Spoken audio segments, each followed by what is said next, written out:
This is Coach Jason Ballard, and I'm a business wingman. Over the years, I've learned a lot from working in our family construction business, serving as a senior officer in the United States Air Force, and running 12 different organizations around the world. Many people helped me get to where I am today, and it's my mission in life to serve as a personal wingman to others. That's what this podcast is all about, providing knowledge, tools, resources, and mentorship to help people soar to their highest altitude.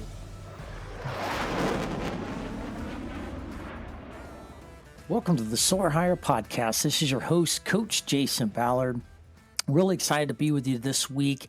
Got a really cool episode in store for you. Today we're going to be talking about the backbone of America, right? The big chunk of our economy, which are family and small sized businesses. Why is this so important?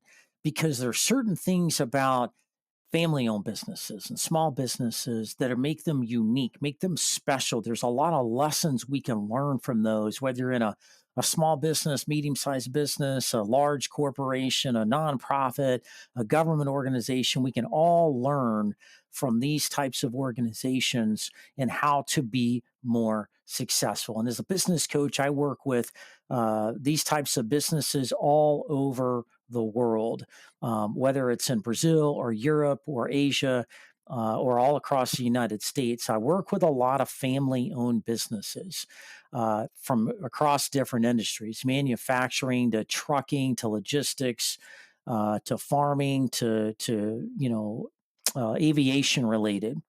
I've worked with a lot of different types, and there's some just really powerful lessons I have captured from working with these family-owned businesses and these leaders that run these really cool companies that I think are really important to share and reflect, especially as we come towards the end of 2024 here. It's a great time of year to reflect and take in lessons learned of your own company, but also those of other companies like family-owned businesses, and see where this can improve or help you in many ways. So let's get started here. Why are family businesses so important?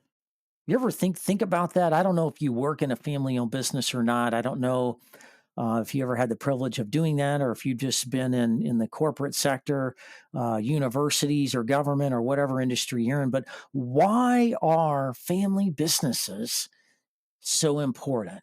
Well, I'll tell you why. According to the Department of Labor and Statistics, 60% of our U.S. economy is made up of family-owned businesses. 60% of our economy are family-owned businesses. That's kind of hard to believe. We see a lot of television commercials and media, and a lot of the things that take up our attention out there are the big companies, the Budweisers, the Humana Healthcares, the Amazons of the world, right? We tend to think that a majority of our economic status and people that really drive the economy are these big companies, and they're really not.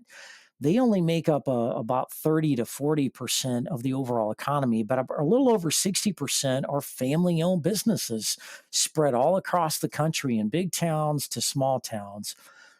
However, here's the challenge. Harvard Business Review just released a study here in the past 6 months that studied these types of businesses. What made them successful? What made them unsuccessful?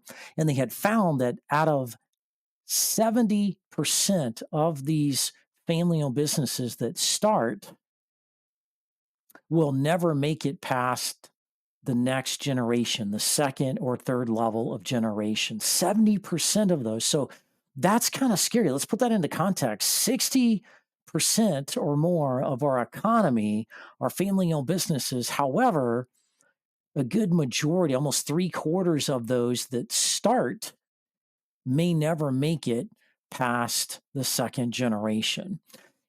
Wow. Well, what kind of an impact is that really going to have on the economy? How does that affect our planning and our partnering of who we work with, who we buy stuff from, right?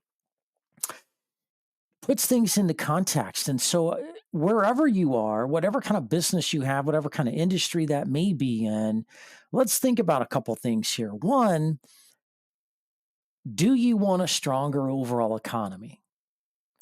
Do you want a competitive advantage over our competitors? Strategically, China, Russia, a lot of other countries are really, really challenging us in a lot of different ways, not only just militarily, but diplomatically and obviously economically, right? There's a lot of competition for products and goods out there, and these folks are making a big run on these and really challenging the United States.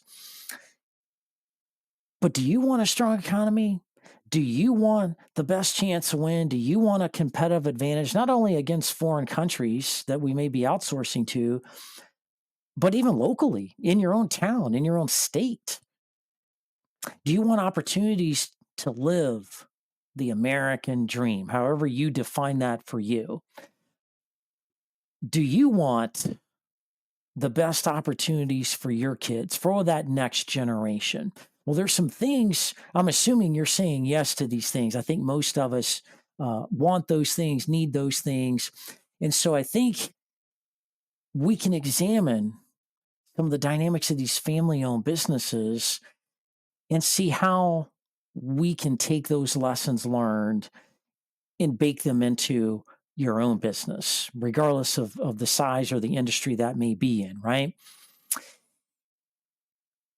We all need to kind of band together as well. Small business, buying local, right? There's you go to these small towns and there's a big theme about buying local, supporting the local groups, right? And I think there's power in numbers, power in family owned businesses working with other family owned businesses to do things bigger, better, faster, cheaper than others may be able to out there, certainly on the line of quality, right? So let's break this down a little bit. What are some of the unique things about family owned businesses? All right. Well, if you sit back and you think about it a little bit, it makes real good sense here, right? Family owned businesses, boy, there's a lot of pride in those businesses. Whoever the family members are that started the business, that created the product or created that service, they're really good at it. Normally, they're really, really good and they're very passionate and they have a lot of pride and they will go to extents to deliver excellence and satisfy those customers. They're about legacy. Family-owned businesses is all about legacy and reputation, and a lot of their business is word of mouth, people talking and sharing, whether it's at church or at the local diner and coffee shops. Family-owned businesses, most of their business, their repeat business or additional business they get over the years is usually coming from the legacy that they put into place, and their word is their bond kind of thing, and they shake hands and you can count on them and trust them. The other great thing about family owned businesses is they can innovate faster. I think it's interesting that the federal government is mandating more work being done with smaller size businesses, woman owned businesses, minority owned businesses, family owned businesses. Why?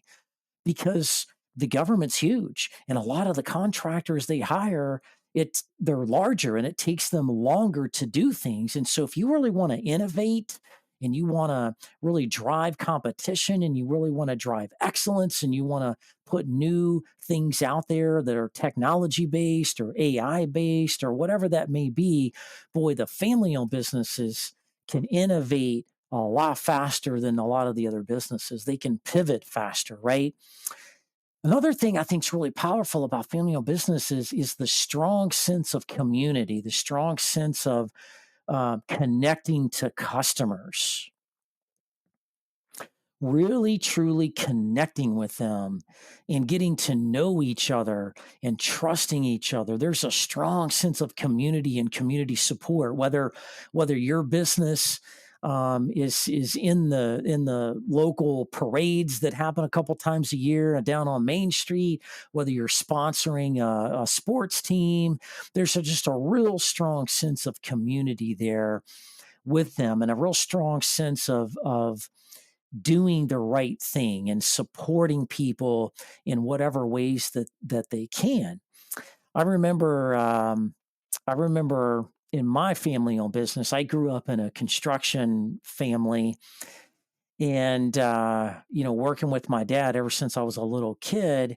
And with my dad, it was always about doing the right thing. He was, back in those days, we didn't have Google, we didn't have the internet, we didn't have smartphones, we didn't have a lot of the marketing and advertising we had today. And back then, you put a little ad in the yellow pages of the phone book, and it was really just getting out there and being in the community and supporting each other, and building those personal relationships in the community that really drove the business. Things were good sometimes, things weren't good sometimes, but we never missed any meals. We never didn't have clothes on our back in our family, from the family business. There were some thin times, but that happens to everybody, right? But it was all about that connection, and just doing the right thing, and just a strong sense of trust in doing what you say you're going to do. I remember working with my dad, and we were painting this house. We were painting the outside, and we were painting the inside. I was probably like the second day on the job, and I was painting, and my dad went to the lumber store, the hardware store, to get some more supplies and equipment. And he was gone for a couple hours running the roads, and he comes back, and it's close to lunchtime. He's like, "Hey son, you about ready to go to lunch? We're hungry, and let's take a break, get something to eat." And he was looking at the wall I was painting, and he looks at it, and he looks at it again, and he gets a little closer, and he starts touching the wall with his fingers, and he says, son, I think you missed some spots here. I'm seeing some holes here. I'm seeing things that are underneath the new paint you're painting." He called them holidays, little specks where you didn't coat the wall as thick as you needed to, and you can see the color of the wall underneath, right? And the little specks of things you missed. And he's like, "All right."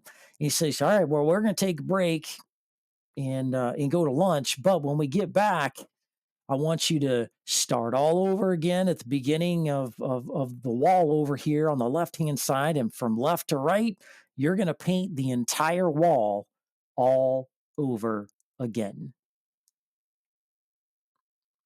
And I'm like, "Really, Dad? I mean, I'm almost done." He's like, "No, because you missed some spots. It's not a good quality job. And if I can see it, the customer will see it. And we're going to do things the right way the first time. So you missed some things. So now you're going to go back and redo it all over again." He taught me a pretty valuable lesson there in doing the right things the first time, and double checking your work, and making sure that you're doing the best quality job as possible. And so I did repaint the wall, and we moved on. The customer loved it, and they were repeat customers for years to come. But you see a lot of that in the family owned businesses. They're very deep in their values and their culture, in a sense of belonging, right? Family owned businesses that have many family members working in it, there's a certain bond there. There's a certain connection there that's very special and very powerful. In family owned businesses, you'll notice that there's high retention levels, right? They don't have a lot of turnover in family owned businesses, not as much as they do in the bigger companies normally, unless there's a toxic situation, in that kind of a business. Normally, turnover is not as much of an issue for them, because there's a sense of belonging, a sense of, I'm not just a number in the corporation. I am somebody. The business leaders know me. We've talked, we've worked together. It's just a different kind of camaraderie and morale and spirit of family owned businesses tend to take care of their people really, really well normally because they value them. They treat them like they are family. And I think that's very, very powerful. Um, and so those are some of the, I think, key takeaways that's different than other types of companies. Family owned businesses are very, very special, whether it's a restaurant, a construction company, manufacturing company, a gas station, a car detailing shop, or anything. I mean, that they all have these types of things in place more than other types of businesses. And so I think it's very important to kind of share that and kind of have a baseline to kind of work from here, right? And so when you think about employees, you think about a lot of the challenges we have in the market today. We have a lot of turnover. We have a lot of people changing jobs. We have a lot of folks struggling with culture, a lot of people struggling with retention, a lot of people struggling with developing people in their company and building them up, and just a lot of turmoil and turnover out there in the market these days. But the interesting thing about family owned businesses and why people stay is because they feel like people care about them more. Their voices are heard more. What they do is recognized more. And so if you're out there and you're struggling with some of these things in business and keeping good people and keeping them motivated, keeping them focused and engaged, boy, you can take a lot of lessons out of a family owned business because those people are typically, normally, more valued, more visible, better appreciated. And that's powerful. People will work in a family owned business, a smaller size business, for less money, for absolutely less money, just to work in that type of environment. Now, you think about that. Yeah, you need to be, making a certain kind of money to feed your family and do the things you need to do to live the quality of life you want to live. But a lot of people, it's not about money. It's about feeling gratified. It's about feeling fulfilled. It's about feeling like you're part of something bigger and people value you and appreciate you, and there's camaraderie. People want to work with people that are fun and exciting to work with, right? Now, these are some really powerful and important things about a family-owned business. But as we said towards the beginning of the show, there are some challenges with family-owned businesses. There are reasons why some of these businesses, or quite a few of these businesses, roughly 70% of these businesses, struggle to go from generation to generation to generation and pass along the company in a bigger, better way to the next generation, right? So I want to break that down. What are some of the top challenges that businesses, family businesses, are experiencing today, and why that's happening? And as you will see, there'll be kind of a trend here that you will see in other types of businesses as well. But these are unique to family businesses. Um, and when I'm working with these kind of folks, these are common themes. And so if you're in a family business today, I want you to sit back and listen to the next few minutes of the things I'm going to go through that are really the top challenges that are going on out there, especially the ones that I'm seeing out there dealing with and helping people overcome, and see if these resonate with you. If I say some things, you're like, that kind of sounds like us. Yeah, that kind of feels that way for us. Great time to really dial in the listening here and pay attention to these things. All right, top challenges. Number one,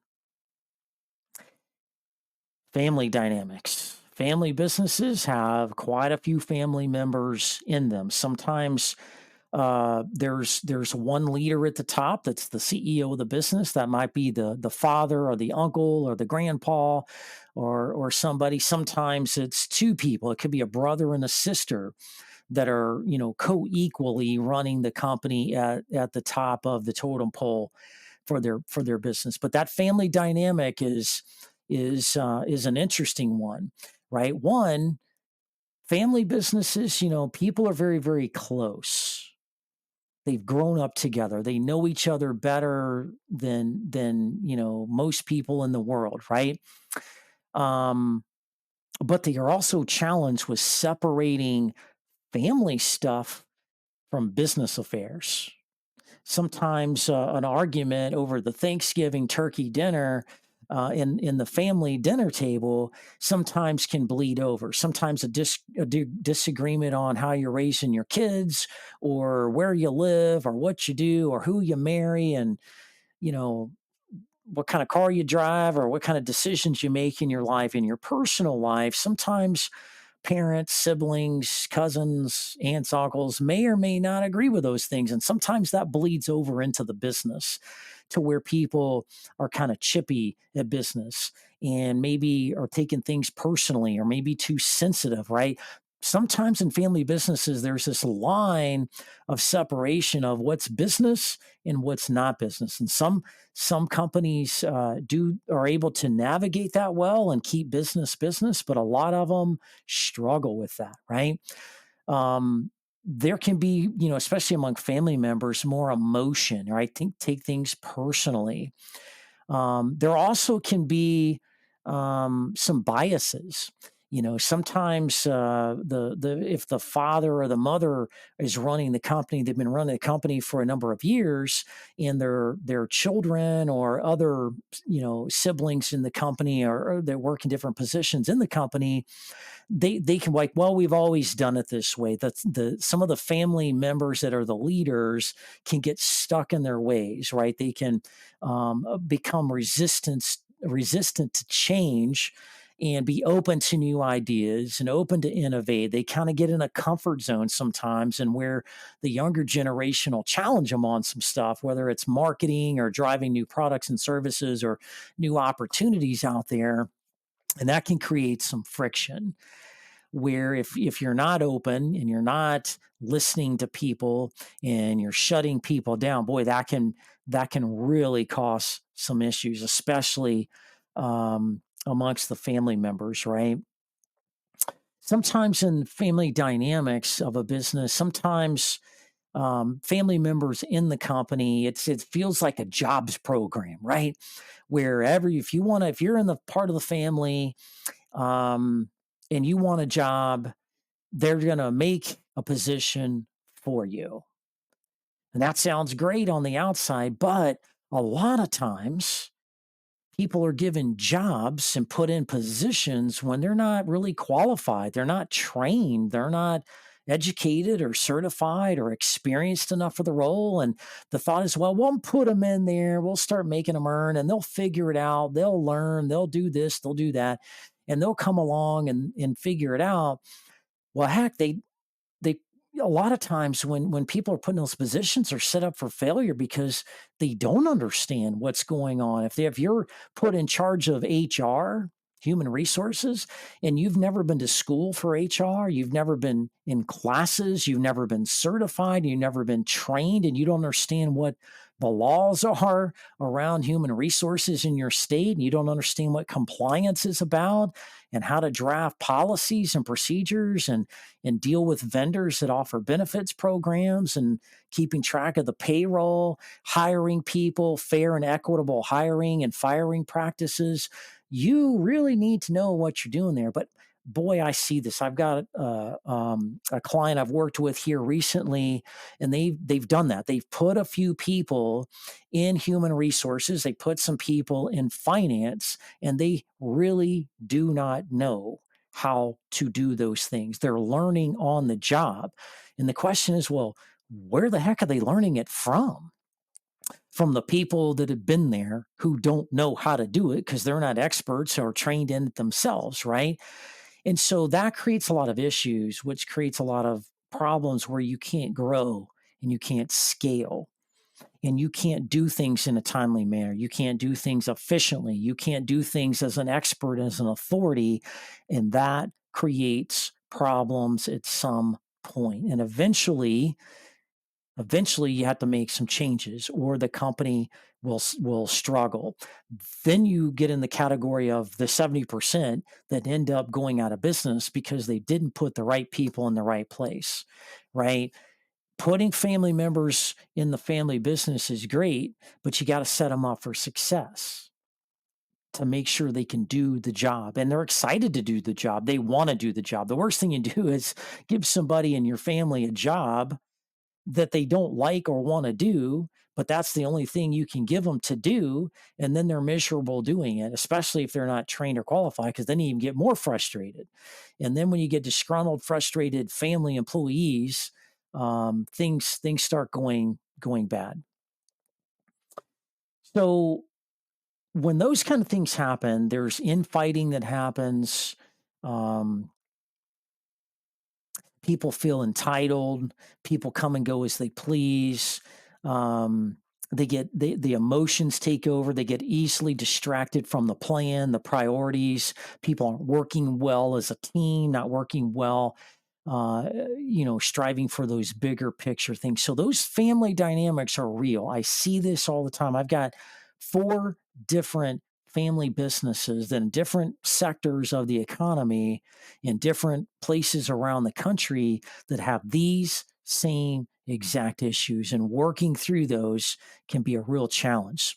So number two, now the second challenge that people really struggle with in family-owned businesses is the lack of planning. They're typically very reactive in nature. They started the business because, they like what they're doing and they're good at what they're doing, and they put a product or service out there that people started buying, and they just kind of took off and just kind of chased it and run after those things, and they're just busy being just doing daily work to keep up with the orders, keep up with the things that are happening. And quite often you'll hear them like, I feel like I'm a firefighter. I feel like I'm out there just putting out fires every day. And they lack planning. Every single one of the 4 family-owned businesses I'm currently coaching, as I started working with them, as I started asking them bigger questions about, well, what are our priorities that we're going to work on? How well are you executing to a plan? How well are you executing towards the goals? What's working? What's not working? Where do we need to focus our time on first? And every single time, they didn't have a plan. I'm like, you don't have a strategy? You can't tell me your top 3 priorities that everybody in your company is working towards? You can't tell me if you're meeting your goals or not because you don't have goals established?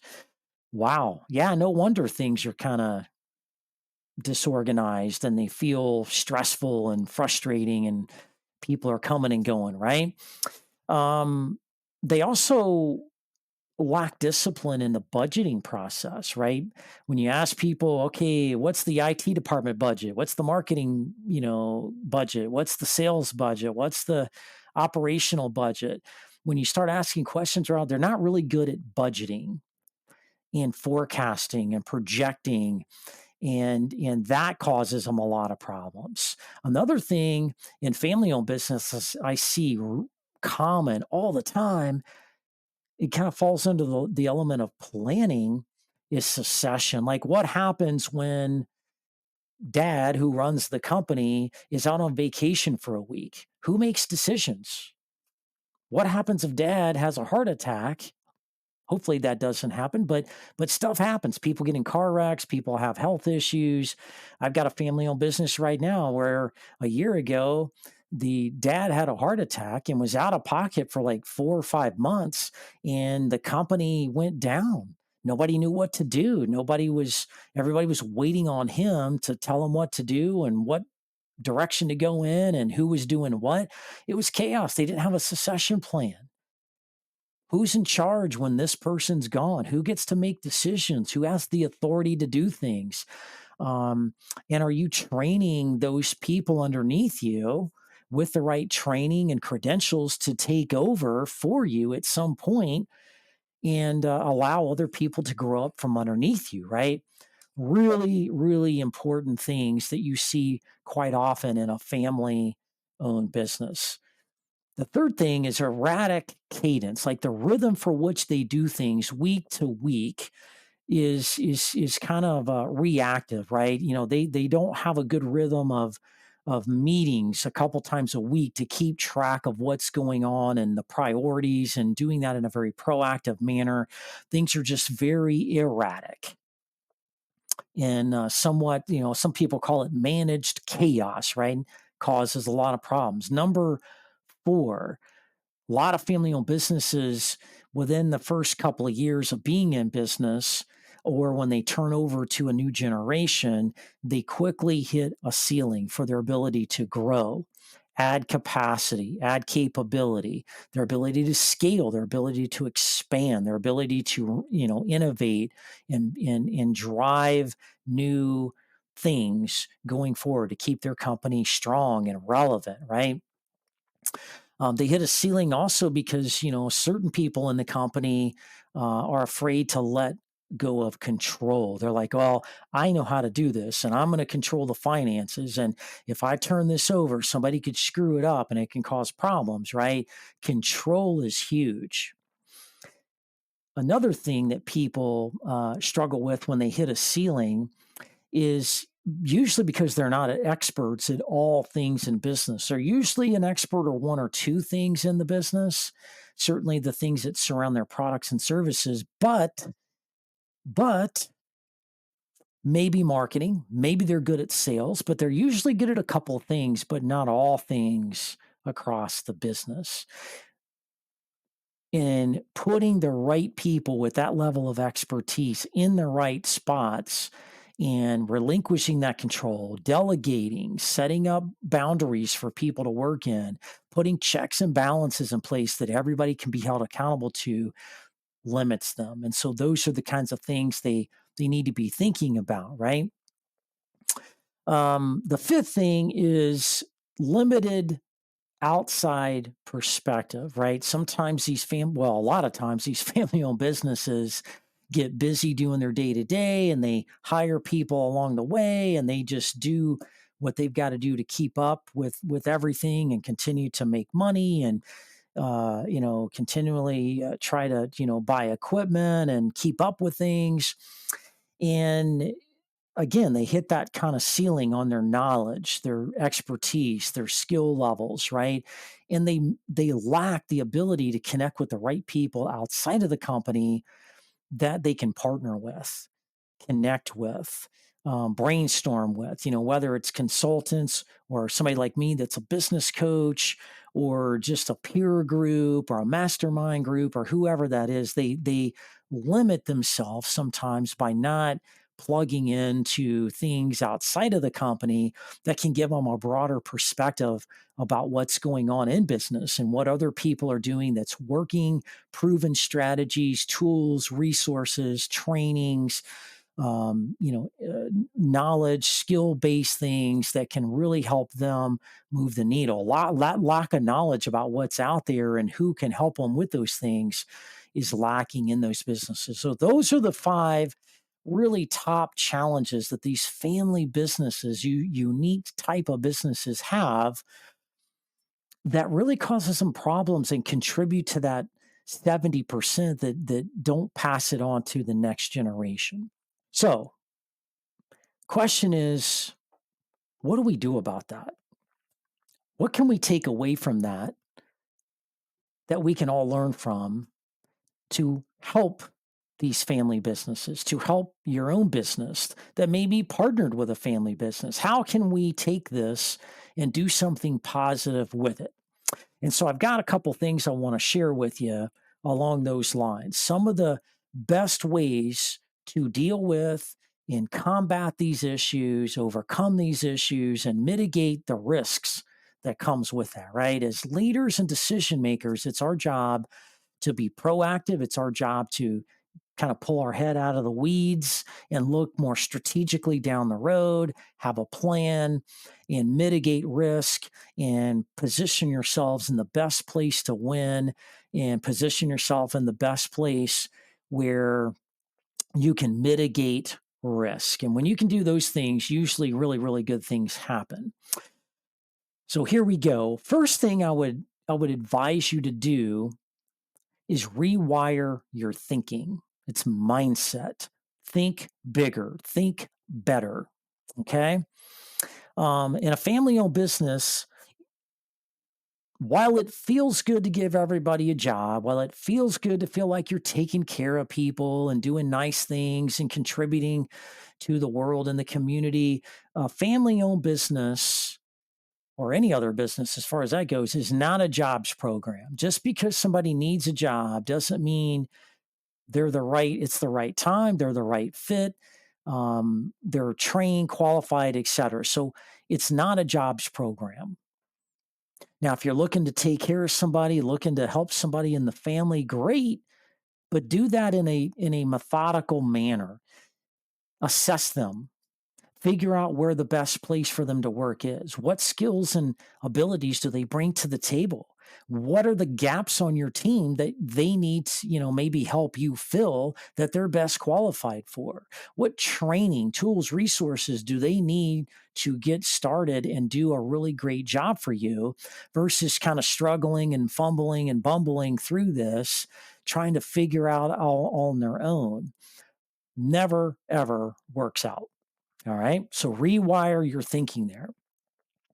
Put people in the positions they're best qualified for, right? On the job training is great, but if you're trusting just get with Joe over here and he'll tell you how to do something and then, you can just do what Joe tells you to do, that normally is not going to be good enough. It may be good enough for a month or two, but in the long standing, perspective of your business, that doesn't work.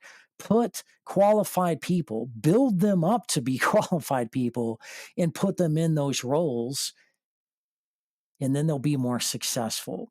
Another aspect of rewiring your thinking is be clear on expectations. Have expectations. Don't just hire somebody, bring them in, and put them over there in a chair in a cubicle with a computer and say, "Okay, get to work." Like, be clear on what success looks like. Be clear on those expectations. Hold them accountable. In fact, hold all of your family members and other non-family members accountable equally, right?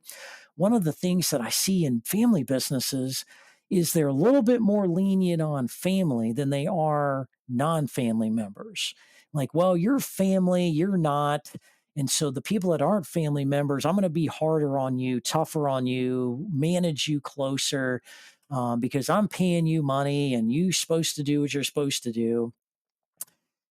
Well, that creates a lot of problems, right? Because if people that aren't family members see you treating the family members differently and the family members aren't towing their weight, they're not being held accountable. They're not showing up to work on time. They're not delivering the same level of excellence that everybody else is. You've just created a divide, which is going to take up a lot of time and create a lot of distractions and frustrations for you.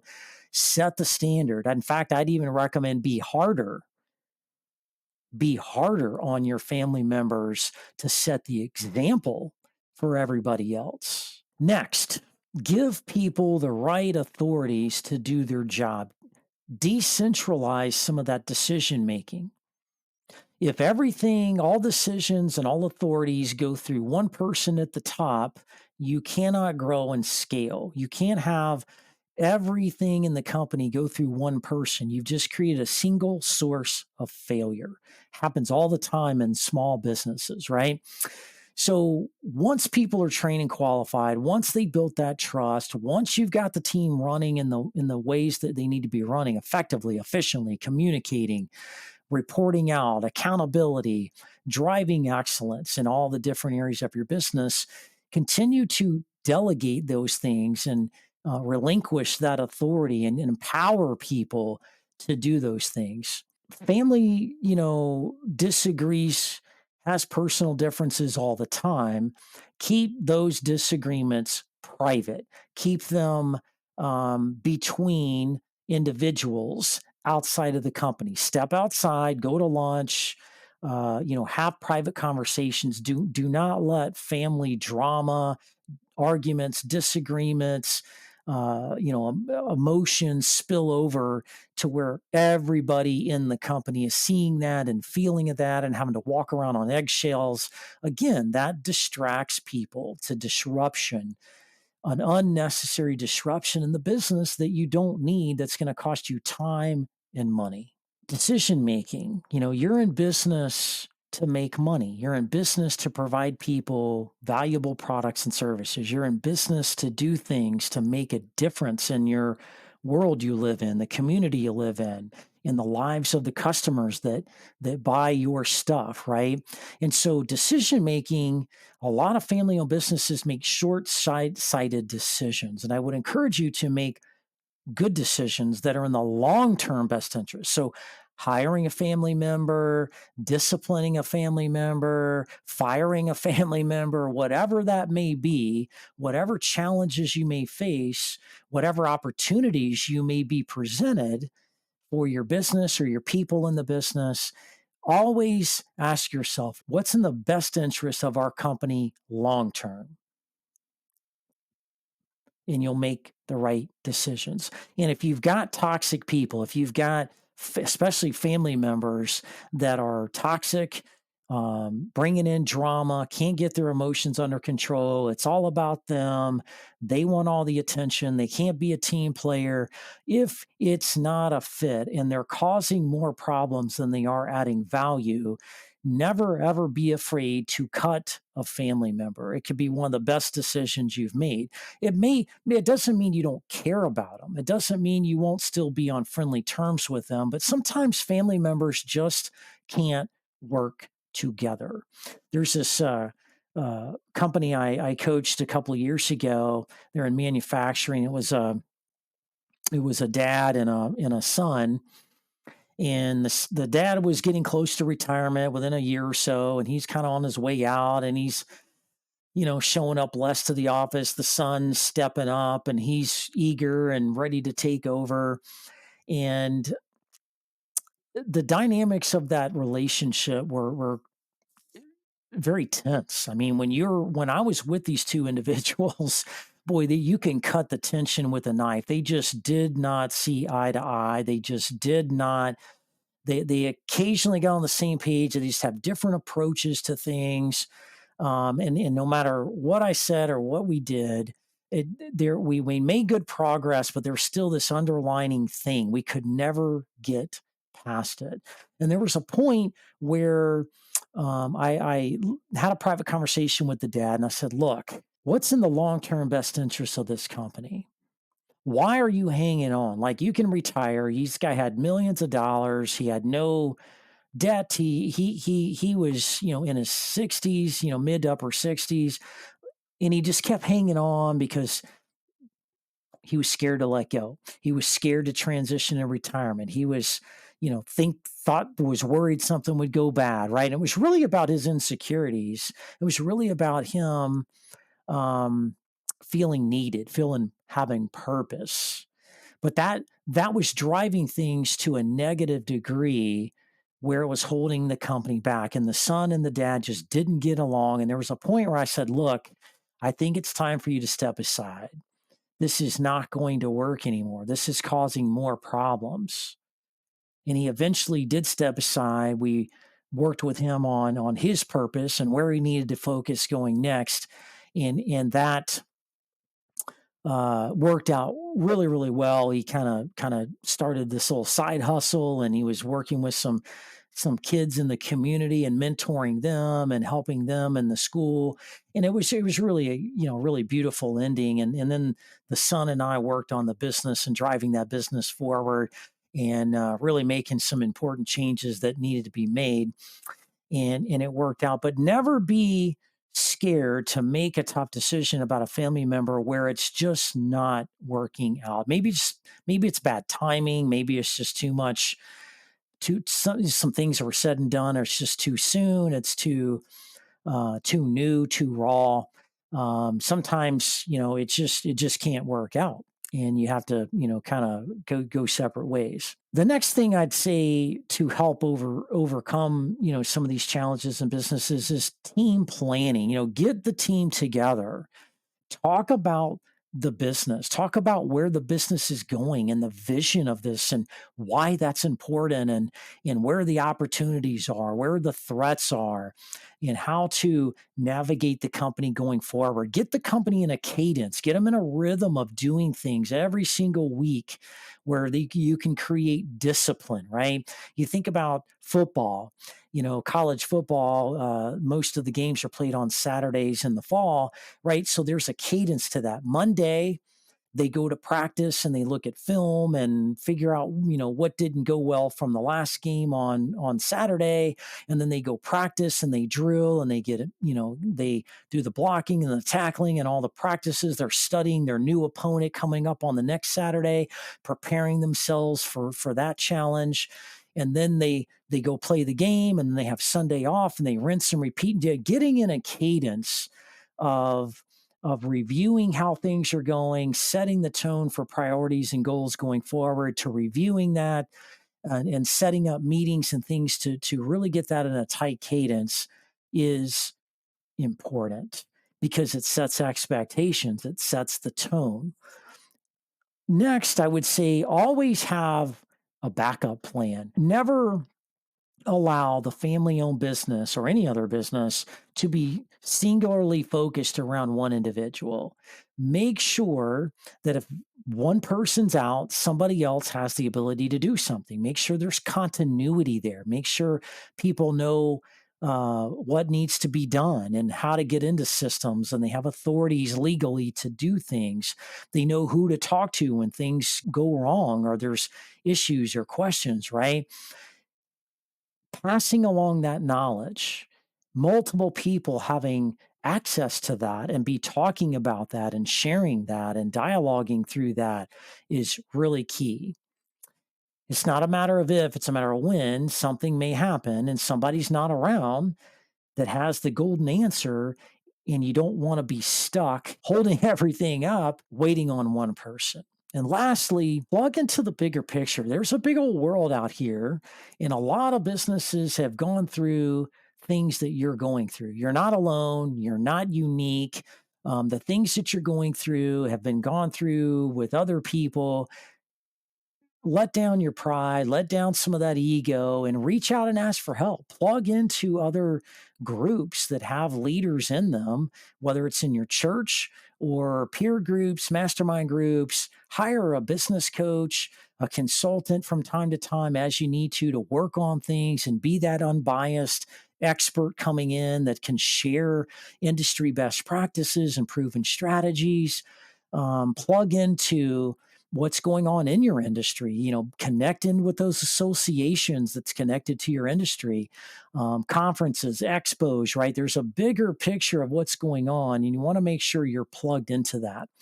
And I think when you do those things, you will quickly realize that owning a family business and running it can be a lot easier than you trying to figure it out on your own. You trying to kind of control everything and do everything yourself in that business. And so for today, I wanted you to kind of have an understanding, if you don't work in a family owned business, of what these dynamics are and how important these things contribute to the greater picture of what's going on.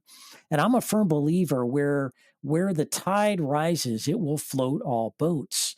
And so there are some really important, powerful things that come out of family owned businesses. Again, family owned businesses make up a majority of our economy. And so there are better ways. There are some valuable lessons. And I hope you were able to learn some of those lessons today about how to make decisions, about how to let go of control, about how to plan and to think through things farther than just tomorrow and then the next day, right? Think out a year, maybe even 2 years. Set your team up for success.